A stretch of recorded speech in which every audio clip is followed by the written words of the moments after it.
Hi viewers, welcome to our channel. ప్రస్తుతం మనతో పాటు ప్రముఖ పొలిటికల్ అనలిస్ట్ మంది రామారావు గారు ఉన్నారు. వారితో ఒకసారి మాట్లాడదాం. సో నమస్కారం సార్. నమస్తే అండి. సార్, కాంగ్రెస్ పార్టీకి షర్మిల గారు రాజీనామా చేయబోతున్నారంటూ వార్తలు వినిపిస్తున్నాయి సార్.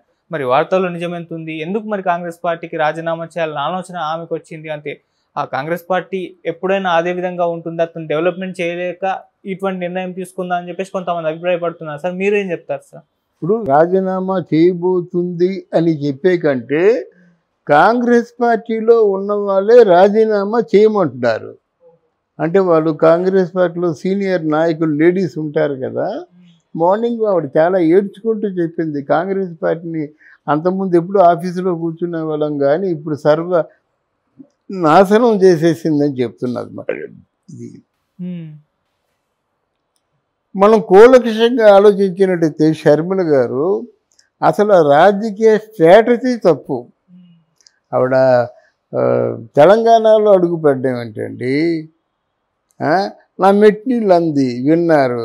అక్కడ తెలంగాణలో ఉన్న ప్రముఖుడు నిన్ను ఆంధ్రదేశానికి బట్టవాడా చేశారు. నా పుట్టినిల్లు ఉంది, అక్కడ కూడా ఉన్నారు. నువ్వు కాంగ్రెస్ పార్టీని ప్రక్షాళనం చేయడం కోసం వచ్చానన్నావు, అది విన్నారు.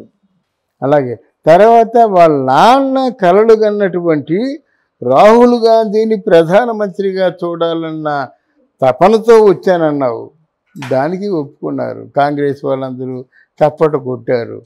మూల కురువృద్ధులు లాంటి కాంగ్రెస్ లీడర్స్ అందరూ నీ వెనక నిలబడ్డారు. తర్వాత నువ్వు చేసింది ఏమిటి? అది వ్యక్తిగత కక్ష, కుట్రపూరితమైన వాతావరణంలో నువ్వు రాజకీయాలు సాగించావు. నువ్వు పులివెందల కాంగ్రెస్ పార్టీకి ఇన్ఛార్జివి కాదు, ఆంధ్రప్రదేశ్ పార్టీకి ఇన్ఛార్జివి. మనం చెప్పుకోవాలంటే వాళ్ళందరూ చెప్పకపోయినా మనం సూటిగా చెప్పుకుందాం. నీ మీద ఎంత పెద్ద బాధ్యత ఇచ్చారంటే, ఆంధ్రప్రదేశ్లో కాంగ్రెస్ పార్టీ నిర్జీవంగా ఉంది, కోమా స్టేజ్లో ఉంది, దాన్ని చైతన్యం తీసుకురా అని చెప్పేసి అదే కదా ఉద్దేశం. సహజంగా అందరి దగ్గర నుంచి కాంగ్రెస్ పార్టీ అధిష్టానానికి ముడుపులు వెళ్తాయి, కానీ కాంగ్రెస్ పార్టీ నుంచి షర్మిలకి ముడుపులు వచ్చాయి పార్టీని పునర్నిర్మాణం చేయడం కోసం. ఇవి అందరికీ తెలిసిందే. ఆ ముడుపులు ఎంతమందికి పంచావు? నీతో పాటు పనిచేసే వాళ్ళు ఉంటారు కదా. అంటే ఎలక్షన్స్ అంటే నువ్వు ఆంధ్రప్రదేశ్ ఒకటే అనుకుంటున్నావా? అధిష్టానం ఊరుకుంటుందా? మాటల చాతుర్యం కాదు ఇక్కడ కావాల్సింది, కార్యాచరణ. నువ్వేం చేసావో చెప్పు ఒకసారి. షర్మిల ఆంధ్ర వచ్చి ఏం చేసింది? ఒక్క మాట చెప్పండి. ఎన్ని సీట్లు గెలిచింది? ఒక్క సీటు చెప్పండి. పోనీ ఎన్ని మంచి ప్రయోజనకరమైన పనులు చేసింది? చెప్పలేము. ఒకే ఒక మాట చెప్పగలం, వాళ్ళ అన్నయ్య ఓటమికి కారణం అయింది, అంతే. అంతకుమించి ఇంకేమీ లేదు కదా చెప్పుకోవడానికి. ఇది అధిష్టానం అది గమనిస్తుందో. ఒక పక్క అన్నయ్యతో అధిష్టానం కూడా మంత్రాలు సాగిస్తుంది. ఎందుకురా బాబు, వైఎస్ఆర్ కాంగ్రెస్ పార్టీ వచ్చి కలిసిపోవని. కలిసిపోవడానికి సిద్ధంగా ఉన్నాడు, వీళ్ళు అరెస్ట్ చేయడానికి సిద్ధంగా ఉన్నారు. అర్థమైందా? వాడు పార్టీలో కలిసిపోయినట్టయితే మిగతా తోకంతా ఊడిపోతుంది బీజేపీ వాళ్ళకి. అష్ట దిగ్బంధంలో వాళ్ళిద్దరూ అన్నయ్య చెల్లెలు ఉన్నారన్నమాట. ఈ ఎంతకాలం ఇలా పార్టీని నడిపించినట్టయితే అంటే నిన్ను జనం మెచ్చుకుంటారు. పార్టీ నడిపించడం అంటే వెళ్ళి మీటింగ్ పెట్టడం కాదు. పార్టీ తరఫున ఆ ప్రాంతాల్లో తక్షణమే నిర్వహించవలసిన కార్యక్రమాలు, రోడ్లు బాగా వేసేయండి. ఒకళ్ళ పర్యావరణం కొంచెం ఫెయిల్ అయిపోయింది, చేసేసాయి. ఒక 50 కోట్లు అంత పెట్టి 100 కోట్లు దానికోసం మీకు అధిష్టానం డబ్బు ఇస్తుంది. అంటే మీరు చేసే కార్యక్రమం ప్రజల్లో కనిపించాలి. అది కనిపించుకుంటా నేను ఎంతకాలం అండి రాజశేఖర రెడ్డి బిడ్డ, మరి వీడు రాజశేఖర బిడ్డే, ఆవిడ రాజశేఖర బిడ్డ అంటే ఎలాగవద్దండి? అది తీసి పక్కన పెట్టండి.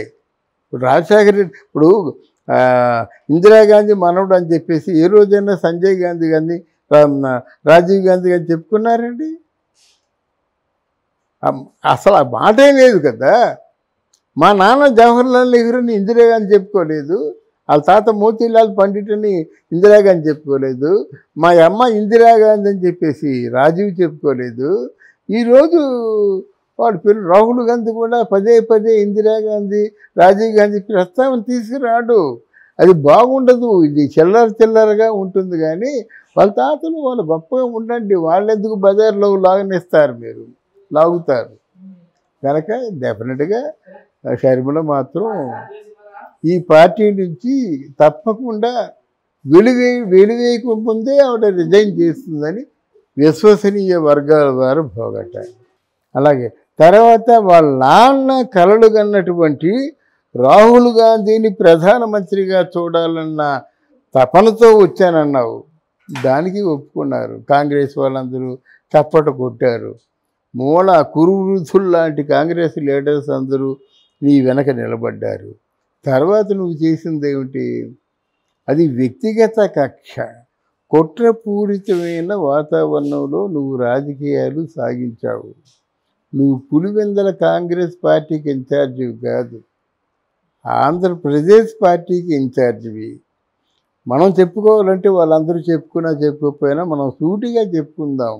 నీ మీద ఎంత పెద్ద బాధ్యత ఇచ్చారంటే, ఆంధ్రప్రదేశ్లో కాంగ్రెస్ పార్టీ నిర్జీవంగా ఉంది, కోమా స్టేజ్లో ఉంది, దాన్ని చైతన్యం తీసుకురా అని చెప్పేసి అదే కదా ఉద్దేశం. సహజంగా అందరి దగ్గర నుంచి కాంగ్రెస్ పార్టీ అధిష్టానానికి ముడుపులు వెళ్తాయి, కానీ కాంగ్రెస్ పార్టీ నుంచి షర్మిలకి ముడుపులు వచ్చాయి పార్టీని పునర్నిర్మాణం చేయడం కోసం. సార్ ఇంకో న్యూస్లో వినిపిస్తుంది సార్, అంటే ఇప్పుడు జగన్మోహన్ రెడ్డి గారు ఇండియా కూటమిలో చేరబోతున్నారంటూ వార్తలు వస్తున్నాయి కదా. మరి జగన్మోహన్ రెడ్డి గారు ఇండియా కూటమిలో చేరితే అప్పుడు షర్మిల గారికి కాంగ్రెస్లో పెద్దగా ఇంపార్టెన్స్ ఉండదు, విమర్శించడానికి కూడా తావు ఉండదు, అందుకోసం ఈ పార్టీ నుంచి బయటకు వచ్చి ఆలోచన చేస్తున్నట్టుగా వినిపిస్తుంది సార్. అదే ప్రధాన కారణం. ఆంధ్రప్రదేశ్కి అధ్యక్ష స్థానంలో షర్మిల ఉంటే నేను రానంటున్నాడు. అలాగని ఏదో ఇండియా కూటమికి వెళ్ళిపోతున్నాడు, కంగారు పడద్దు. ఇండియా కూటమికి కానీ జగన్మోహన్ రెడ్డి వెళ్ళినట్టయితే అడుగు పెట్టిన 2వ రోజు అడుగు జైల్లో ఉంటుంది, ఇంత ఖచ్చితంగా చెప్పగలం. అక్కడ ఇండియా కూటమిలో అడుగు పెడితే 2వ అడుగు జైల్లో ఉంటుంది, ఇది రాసుకోండి. కనుక ఆయనకి అష్టదిగ్బంధం. పోనీ బీజేపీలోకి వెళ్తే బీజేపీ వరకు ఊడిపోతుంది. ఎందుకంటే పార్టీలో కలిసినది కాదు, ఒక హంతకుడిని ప్రోత్సహించిన వాడిని మీరు ప్రోత్సహిస్తున్నారు. ఈ పార్టీకి ఉన్న వాల్యూ ఏమిటండి? వాళ్ళు ఎక్కడ వాళ్ళ అస్తిత్వాన్ని కోల్పోతున్నారు. ఆవిడేమో కొన్ని వేల కోట్ల రూపాయలేమో ఆవిడ స్కామ్ చేసినట్టయితే ఆవిడకేమో విడుదల చేయాలా, వాళ్ళని రక్షించాలా. ఈయేమో కొన్ని లక్షల కోట్లు స్కామ్ చేస్తుంటే ఈయన రక్షించాలా. మీరు రక్షిస్తారు, బాగానే ఉంది. ప్రజల్లో మీకు మీ పార్టీలో ఉన్నటువంటి అభిప్రాయం ఎంత మారిపోయింది, దాన్ని ఆలోచించుకోవాలి కదా. అందువల్ల ఒకవేళ కూటమిలో అడుగు పెట్టావా, ఇక్కడ జైల్లో 2వ అడుగు పెట్టాడా, కనుక ఆయనకి మనుగడ లేదు. అసలు అది పశ్చాత్తాపం లేదు కదండి. ఎక్కడ తప్పు చేసామో ఆలోచించడం లేదు.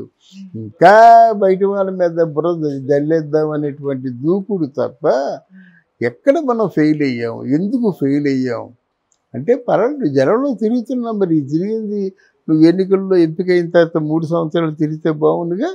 3 సంవత్సరాలు తాడేపల్లి ప్యాలెస్లో పడుకున్నా కదా. పనిచేసేవాడు కరోనా అడ్డొస్తుందా? ఈ పనిచేసే నాయకులందరూ కరోనాలోనే పనిచేస్తారు.